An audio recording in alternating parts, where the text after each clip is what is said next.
هذا تغلب اللي في قلنا هذا سكنا ugu jiraabe إذا تقول شيء هذا ما حد أخذ wax yar baan akhrin كنت آخر واحد هذا عاوز من هذا ها ma waa ogeysiis baan sameynaya maadaama shir degdeg galay ogeysiis baan sii sameynaya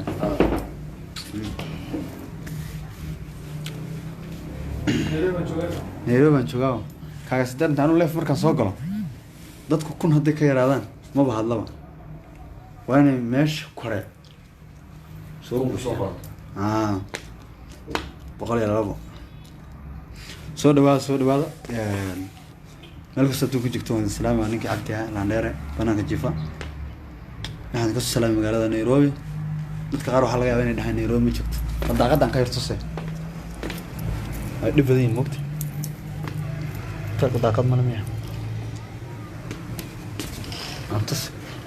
أنا إلي أبن ما تلفون كلام وجرا لايف كي مشغل حافظة محلة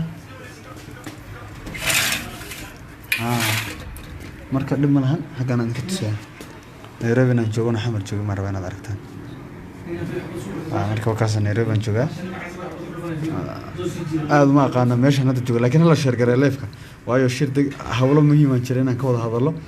تطبضنا إن لايف كسوق لاميان si de hawlahan u imid shaqooyinka markaan caawa shir ka soo baxaan aan idin la wadaago waxa soo dhan laakiin muhiimadda waxa weeye in Nairobi aan hadda ku sugan magaalada Muqdisho aan ka soo tagay saaka arrimo jira awgeed aan soo baxo shir marka soo dhawaada shacabka Soomaaliyeed meel kasta aad ku joogtaan hatta ajnabiga soo dhawaadaan shacabka Soomaaliyeed kelima aad ka soo loo baahan la gadaawanaysa aad gaal kartaa marka soo dhawaada bismillah sidii garayaan bidawaaga subax soo dhawaada niman adeerada ay la joogo wax ma qarin kare oo laakiin dama aqaan lifekeeni raali ka yihiin kale laakiin waan idin sheegaya marka soo dhawaada 400 meeqa minute baan ku jiraa 400 waa dad ma sha Allah badan yihiin laakiin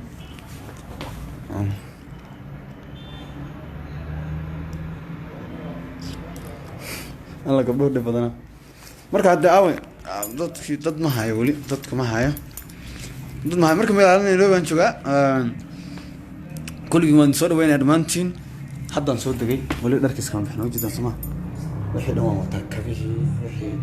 hawsh ma garanaysaa dalkan okay weyn marka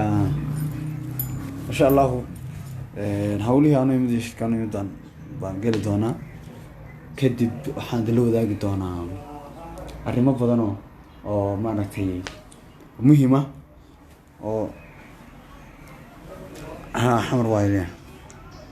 marka sidaas waay bal warama xaaladda ka warama jigdhag meeshan horta roob baa ka daayo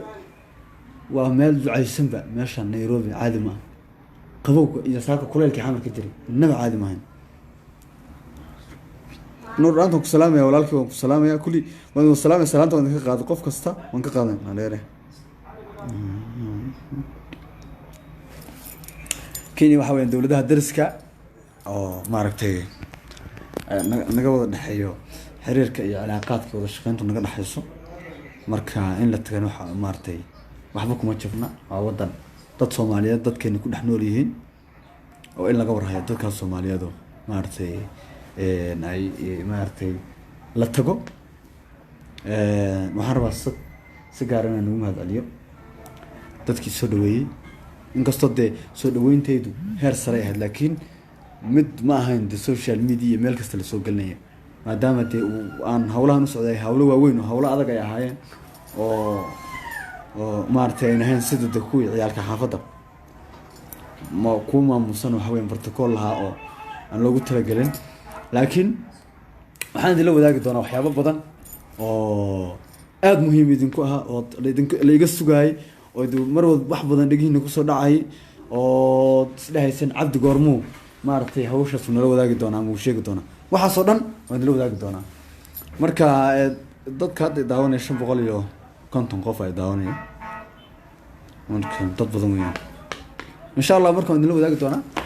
marka la dadka cusub aan rabaa inaan tuso meesha inay Nairobi tago ay tahay oo ay aragtaan bal inaan wadankii joogin wadankii ka soo baxay saaka marka gaas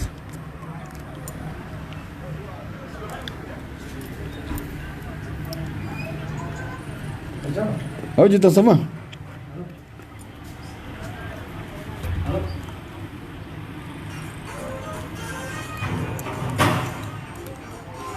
ما فهمتين مركا وكاسا حالك وسطاس منكم وتاغين هاي مركا waxaan la wadaagi doonaa insha Allah shirka marka ka soo baxo pictureska iyo waxyaabo private-ka laga hadli doono laakiin si guud ma garanaysaa si gaar waxaan rabaa halkan uga mahad celiyo shacabka Soomaaliyeed dadka daawanaya taageerayaasha wax alla inta laan dheeranimo ku aftirsatay inta ya laan dheeranimo inta ku aftirsatay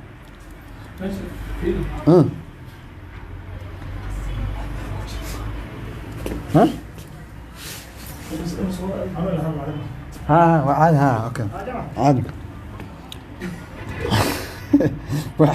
وعادي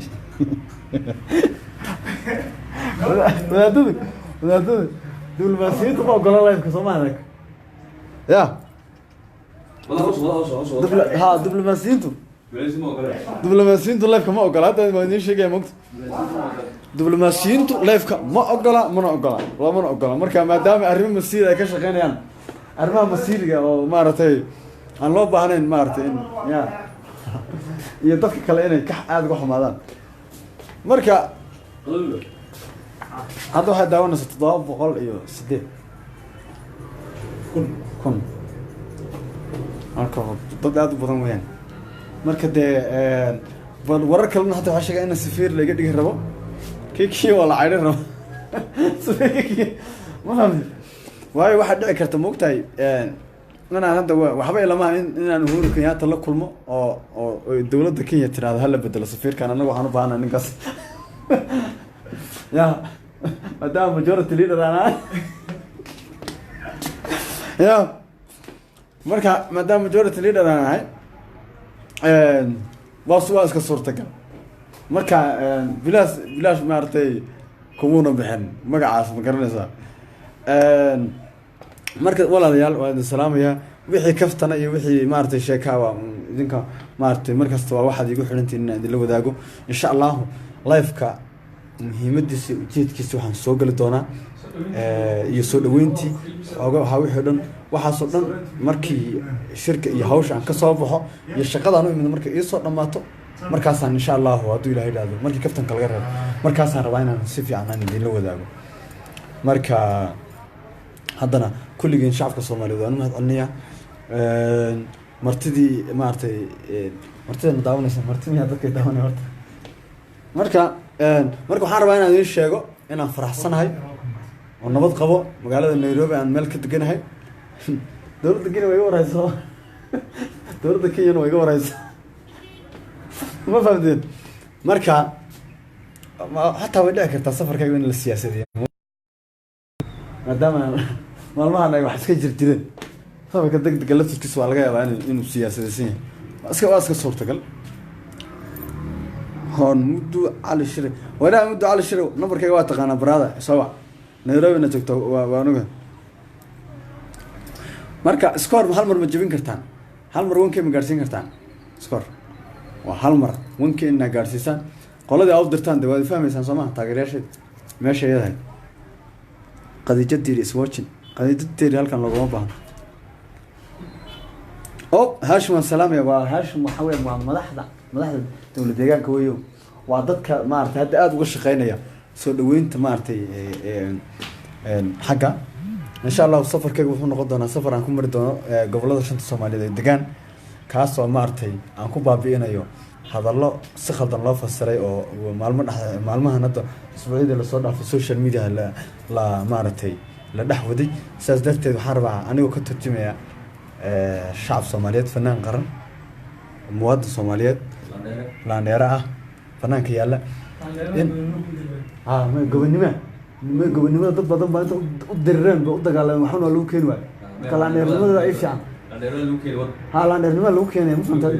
gobonimadaas waxaas maxaa gobonimada ku dagaalay taalooyin baan u dhisnay taalooyin anigu ragga taalooyinka marka si gaar uga salaamo walaalkay Mahdi